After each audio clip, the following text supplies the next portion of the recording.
in Ozamiz City. You're watching One TV News Channel. One TV News Channel. Serving you with information, news, sports, and public affairs. One TV News Channel. One TV News Channel. Serving you with love. Ang telebisyong pangmasa. One TV News Channel. One TV News Channel.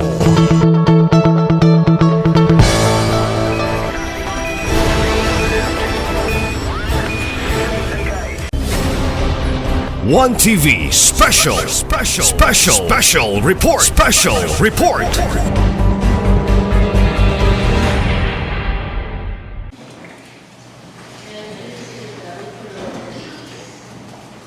Yes, Your Honor, Honorable San Cristian Harry, Honorable Sanso Wabilan Jr., Honorable Lord Fuentes Empress, Honorable Cecil Cole, Honorable Kathleen Lee, Honorable Saulo Salvador, Honorable Roland Suizo Jr., Present. Honorable Daniel Lau, Honorable Marcelo Romero de Sega, Honorable Juanito Saki Jr., Honorable Marcelian Tapayan, Honorable Salvador Canlas Jr., Honorable Janvel Buhay-Longson. We have perfect 13 members present, Your Honor, including the presiding officer. Perfect attendance. Let your declares a quorum. Once again, good afternoon. For the order of business, may I request our secretary. Yes, Honorable Chair, good afternoon. Good afternoon, everyone. We have no guests today. Billing of the People's Hour, Honorable Chair, so we will now proceed to item number 5, approval agenda for the day. There are about 8 written sessions to our order of business, Honorable Chair, and may start enumerating them. First, request for insertion from City Mayor, the production of the OPOC or Ozamiz Penal Council Resolution number 26, resolution granting authority to the City Mayor for the release of confidential funds and for the formulation and implementation of programs, projects and activities relevant to national security and the peace and order of the city. The second written request is also the concurrence and adoption of the Peace and Order Council Resolution number 26 is in J-01 resolution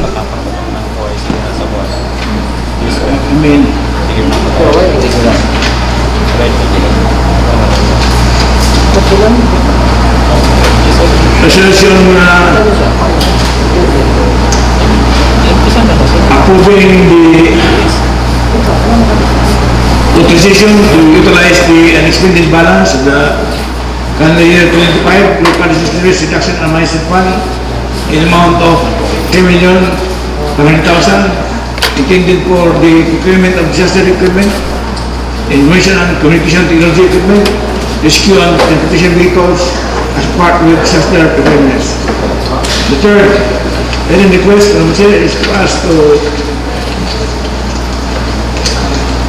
pass a resolution approving the April 26 labor force survey in Barangay Sinosa, Labinay, Tinago, Aniluna, from April 15 to April 30 by the Philippine Sanitation Authority. The written request number 4 is for us to pass a resolution approving the 2025 annual survey of the Philippine business and industry and 2025 survey of tourism establishments in the Philippines from May 1 until June 30, 2026 by the Philippine Sanitation Authority. Written request number 5 is for us to pass a resolution authorizing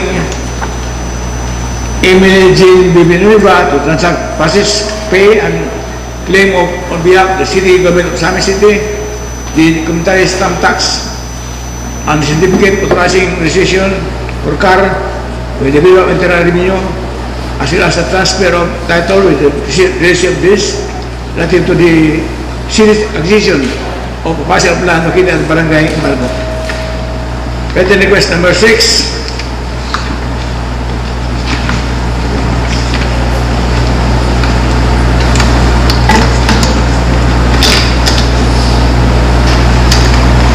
Is the request for us to enact a resolution approving the watershed characterization,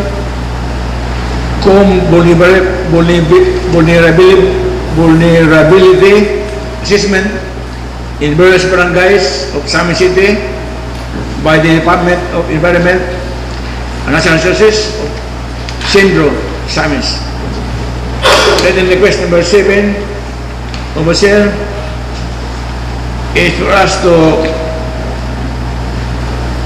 pass a resolution charging to the current provisions the payment of 588 liters of gasoline or the city crime enterprise office for the month of November 2025 to be charged to the account fuel oil lubricant expenses under the maintenance and operating expenses of the city crime enterprise and the office in the amount of 34,740.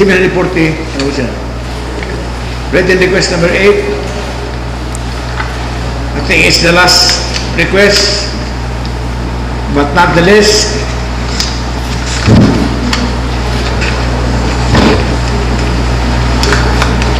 The request for us to enact an ordinance for the temporary road closure of several roads within the territorial jurisdiction of Ozamiz City from 4 p.m. to 6 p.m. on April 21, 2026 for the missing reverse motorcade. So these are the 8 written request for concessions to our earlier official officer. I did motion to approve the agenda for the day with 8 request for concessions from officer. There's a motion from the Honorable Majority Floor Leader for the approval of agenda for today with 8 inclusions as being presented. Motion approved. Thank you, Honorable Chair. Item number 5, approval of the minutes of previous sessions. There are no minutes attached to our order of business. Hence, we proceed to item number 7. Let us see. Petitions or requests for first reading. Number 1, Barangay Paglit District, Ordinance number 2, says 2026, an ordinance changing the name of Barangay 50th District to Sincho 50th Barangay. With supporting papers, the minutes, attendance, pictures of the Barangay Assembly. And I yield to the Chairman of the Committee of Barangay Affairs, Honorable Gigi Canlas, to introduce and recommend action on this request. The Honorable Canlas is being recognized by the Chair. Thank you, Madam Sir. Thank you, State Floor Leader. For petition request under sub-item number 1, Barangay 50th District Ordinance number 02, Series of 2026, an ordinance changing the name of Barangay 50th District to Asinso 50th Barangay. I move that this item be approved on first reading and refer it to the Committee on Laws, Committee on Barangay Affairs, and Committee on Culture and Heritage. Thank you. Planning.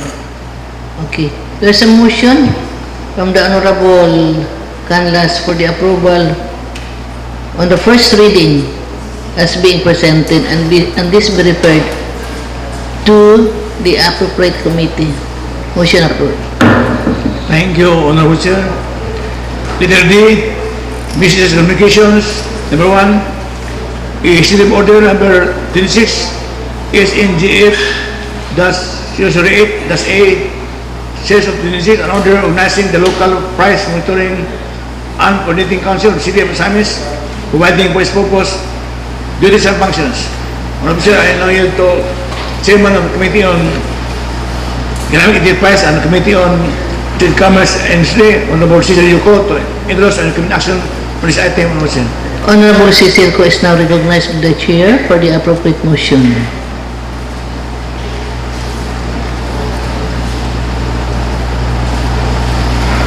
Thank you, Madam Chair. Thank you, Majority Floor Leader. So this executive order, an order organizing the local price monitoring and coordinating council of the City of Ozamiz, providing its purpose, duties, and functions. This executive order shall be duly noted down in our records and concurred by this body. Thank you. Honorable Cecilco manifested that item number 1 be concurred with this august body.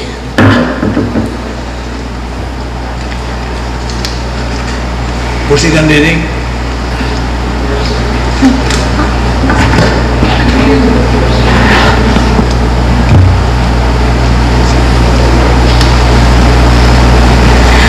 For first reading with reservations, Madam Chair. Move for first reading with reservations. Motion approved. Thank you, Madam Chair. For transparency and public service, I move that this executive order be passed on its second and final reading, waiving the internal rules. Due to the urgency of this request resolution, this executive order number 26-ES-NGF-008 move with the Honorable Cecilco that this will be passed on the second and third final reading, waiving the internal rules. Any comment? Remarks? Hearing none, motion approved. Thank you, Honorable Chair. Number 2, Department of Human Settlements and Urban Development, Regional Office, 10, letter dated March 25, 2026, addressed to the City Planning Development Officer, informing that the request of an alteration permit for Price Corporation for its project Ozamiz Memorial Gardens, Salida, Nimanona, Ozamiz City was granted. We have furnished copy of this letter by the Human Settlements. I recommend that this communication, this letter, be just during the record City Council. For item number 2, manifested by the majority floor leader that this be just duly noted. Motion approved. Thank you, Honorable Chair. Items number 3 and number 4 are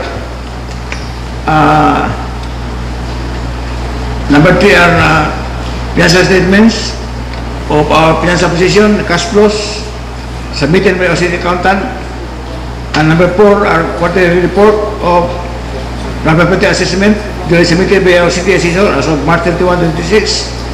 I recommend that these 2 items, number 3 and 4, be merely duly noted record City Council.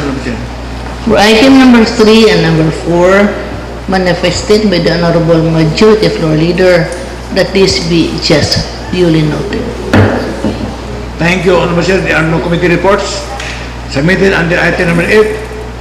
Item number 9, please proceed to letter C and assign business whereby we have 8 appointment sessions, Honorable Chair. So may I start with the first appointment session, the request of City Mayor for concurrence adoption of Business Order Council Resolution number 26 HNJF-POC-01 series of 26, a resolution of granting authority to City Mayor for the release of confidential funds and for the formulation and implementation of program projects and activities for PPS relevant to national security and the best order of Ozamiz City. I move for approval of the President with submission to the Chair.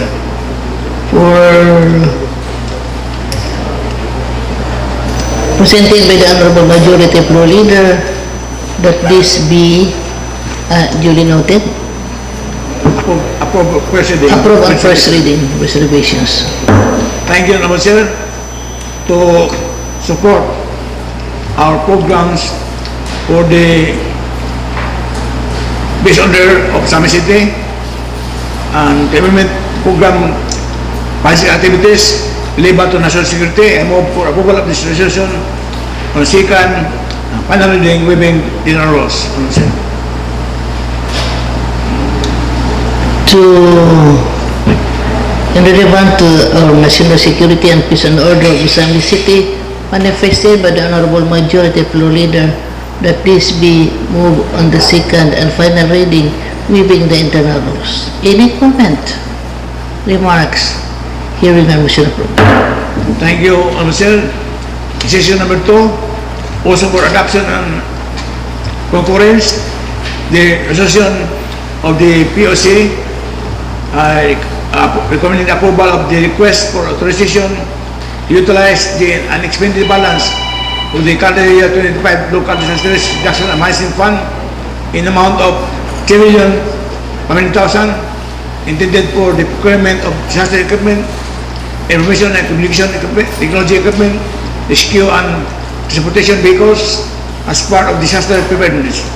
I move to adopt this resolution for approval and proceeding with reservations on the Move by the Honorable Majority Floor Leader to adopt this resolution from the CDRRMC Resolution Number 226 SNFG01. This resolution recommending to the City Council for the approval of the request for authorization to utilize the unexpended balance of the calendar year 2025 local disaster risk reduction and management fund in the amount of 3,500,000 pesos intended for the procurement of disaster equipment, information and communication technology equipment, rescue and transportation vehicles as part of our disaster preparedness. Noted by the Chair. Thank you, Honorable Chair. In view of the urgent need of public service to save lives, protect property, and restore essential services during emergencies, and the need for us to procure disaster response equipment, I move on that motion to approve this, to concur and adopt this resolution of the President of the Council for approval of second and final reading, waiving the internal rules. Due to the urgency of this request resolution, the Honorable Majority Floor Leader is moving this to approve this on the second and final reading, waiving the internal rules. Any comment, remarks, hearing and motion approved. Thank you, Honorable Chair. Approve session number 3, a resolution approving the April 26 Labor Force Survey in Barangay Sinosa, Labinay, Tinago, Animuna, from April 15 to April 30, 2026 by the Philippine Statistics Authority. I now yield to Chairman of the Committee on Labor, Honorable Saulo Salvador, to endorse the recommendation of this item. Honorable Saulo Salvador is now recognized by the Chair for the appropriate motion, please.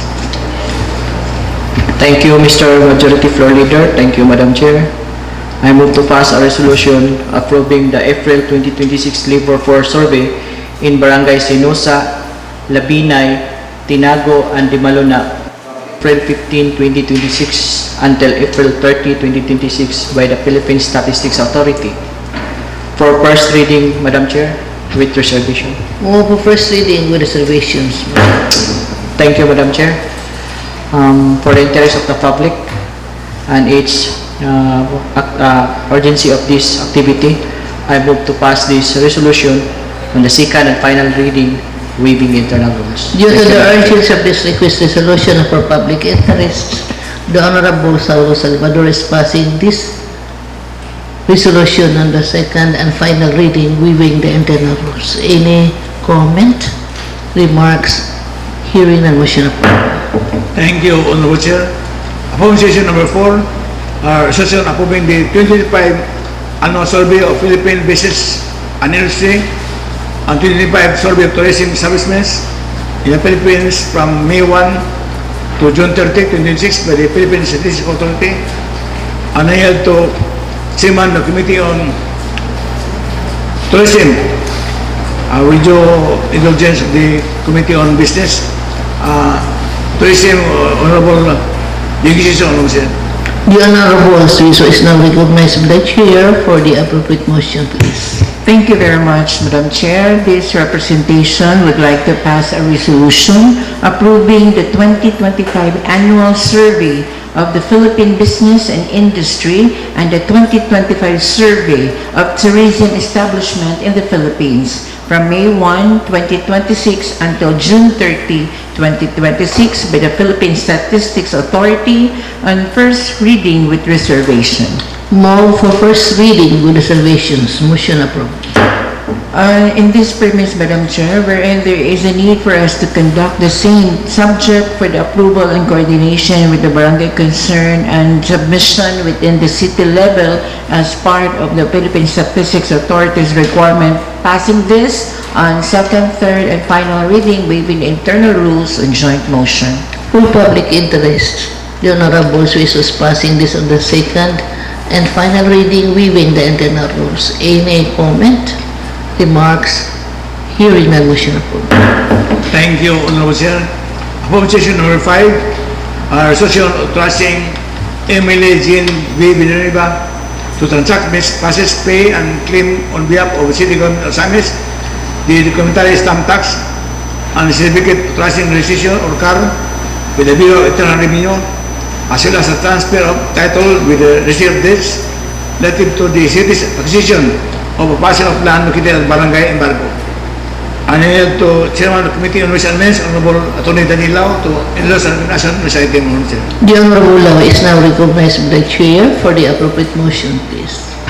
Thank you, Madam Chair. Joint motion authorizing Emily Jane B. Villanueva to transact, process, pay and claim on behalf of the City Government of Ozamiz the documentary stamp, tax, and certificate of authorization registration card with the Bureau of Internal Revenue, as well as the transfer of title with the Registry of Deeds and relative to the city acquisition of the parcel of land located at Barangay Embargo. I pass this resolution for first reading with reservation, Madam Chair. Move for first reading with reservation. Motion approved. Thank you, Madam Chair.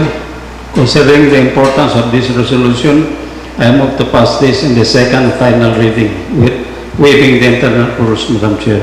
Due to the urgency of this resolution and for public interest, the Honorable Law is passing this resolution on the second and final reading, waiving the internal rules. Any comment, remarks, hearing and motion approved. Thank you, Honorable Chair. Proposition number 6, a resolution approving the watershed characterization cum vulnerability assessment in various barangays of Ozamiz City by the Department of Environment and Natural Resources, o Centro Ozamiz, and I to Chairman of the Committee on Environment and Natural Resources, Honorable Julian Sakin, to endorse and recognize this item, Honorable Chair. Honorable Sakin is now recognized by the Chair for the appropriate motion. Thank you, Honorable Chair. Honorable Chair, I move to pass a resolution on joint motion approving the watershed characterization cum vulnerability assessment in various barangays of Ozamiz City by the Department of Environment and Natural Resources, Centro Ozamiz City, on first reading with reservation. Move for first reading with reservations. Motion approved. Honorable Chair, to address the request, I move to pass a resolution for the second and final reading, waiving the internal rules. For public interest, the Honorable Sakin is passing this resolution for the second and final reading, waiving the internal rules. Any comment, remarks, hearing and motion approved. Thank you, Honorable Chair. Proposition number 7, a request for us to pass a resolution subject to the current provisions, the under the account fuel, oil, or lubricants expenses, maintenance of expenses with the connect enterprise office in amount 34,740 pesos, the payment of the 588 liters of gasoline or city connect enterprise office for the month of November 2025. Honorable Chair, I move for approval of this request on the first reading with reservations, Honorable Chair.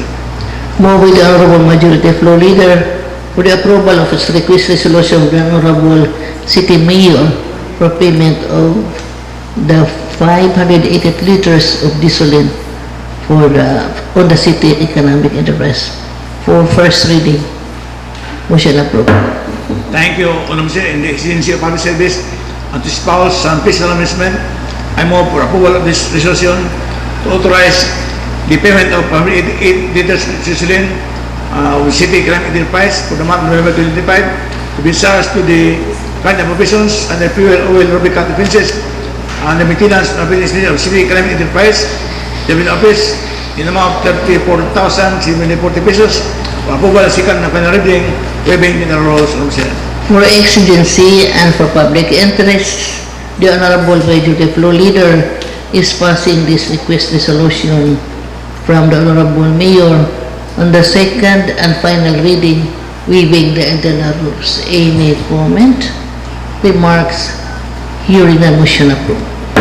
Thank you, Honorable Chair. The last but not the least, opposition number 8, an ordinance for the temporary closure of several roads in the territorial jurisdiction of Ozamiz City from 4 p.m. to 6 p.m. on 21 April 26 for the Miss Universe Motorcade. And I am to Chairman of the Committee on Traffic Management and Public Transportation, Honorable Alci Romero, to endorse the recommendation of this item, Honorable Chair. The Honorable Romero is now recognized by the Chair for the appropriate motion. Thank you, Madam Chair. Thank you, Majority Floor Leader. Madam Chair, I move to pass this written request and ordinance for the temporary road closure of several roads within the territorial jurisdiction of Ozamiz City from 4 p.m. to 6 p.m. on 21 April 2026 for the Miss Universe Motorcade. Passing this for first reading with reservation. Move for first reading with reservations. Motion approved. Thank you, Madam Chair. In view of the Miss Universe Motorcade and the participants of Ozamiz City, the preliminary selection of Miss Universe Philippines, a road closure is necessary to ensure the safety and security of all participants, candidates, guests, officials, and spectators expected to attend the said event. Madam Chair, with this, Madam Chair, I move to pass this written request and ordinance for the temporary road closure of several roads within the territorial jurisdiction of Ozamiz City from 4 p.m. to 6 p.m. on 21 April 2026 for the Miss Universe Motorcade. Move with the Honorable Romero for the closure, an ordinance for the temporary road closure of the several roads within the territorial jurisdiction of Ozamiz City from 4 p.m. to 6 p.m. on April 21, 2026 for the Miss Universe Motorcade. Move for first, second, and final reading, waiving the internal rules. Any comment? Remarks, hearing none, motion approved. Thank you, Honorable Chair. There are no pending matters on my table under item number 10, basis for third reading. Hence, at this juncture, we are pleased to privilege to hear on PCL matters from Honorable Catherine Lim, Honorable Chair. For PCL matters, the Honorable Lim is now recognized by the Chair. None, Madam Chair. Thank you. Noted. We also have privilege and pleasure to hear on SK matters from Honorable John P. Johnson, Honorable Chair. For PCL matters, the Honorable Redong. SK matters is Honorable Redongson is now recognized by the Chair. Thank you, Madam Chair. For SK matters, I'd like to inform that on April 17, 2026, this representation will attend the 4th monthly meeting of the SK Federation of Ozamiz Occidental at the Baliangao. Thank you, Madam Chair. Noted by the Chair in your report. Thank you, Honorable Chair. May we now have pleasure and privilege to hear on ABC matters from Honorable Gigi Caldas, Honorable Chair. Honorable Canlas is now recognized by the Chair for ABC matters, please. Thank you, Madam Chair. For information, last April 9, we attended the 51 barangay of Ozamiz City attended the Araw ng Kagitingan held in Prospera Park last Thursday. Thank you. Okay, thank you, Honorable Candas, and thank you for the other member of the Association of Barangay Captains for their presence during the Kagitingan, noted by the Chair. Thank you, Honorable Chair. At this juncture, may you have please or privilege to on matters concerning the indigenous people from Honorable Season, Honorable Chair. For matters concerning the indigenous people, may I request Honorable Suiso. Thank you very much, Madam Chair. Just informing this body that I have received a communication from the Office of the Vice Mayor regarding the request of the Honorable Linda Bation together with Board Member Vinia on the request to Meadow being the presiding officer, the Vice Chair, on the concerns regarding the IP matters, and the Office of the Vice Mayor responded that since it is internal in nature, they should settle it within their group and allow the IP leaders to use the IP office for their meeting. Thank you very much, Madam Chair. Thank you, Honorable Suiso. Noted. Thank you, Honorable Chair. Before I proceed to the final item, I yield to my colleagues for any other important announcement or any relevant or material information which may use to be important for this body, Honorable Chair. Any other matters from this August body? Against there is none, we sound of silence. In that regard, Honorable Chair, I now incline to proceed with most peasant task. I move to adjourn the regular session, Honorable Chair. Session is adjourned.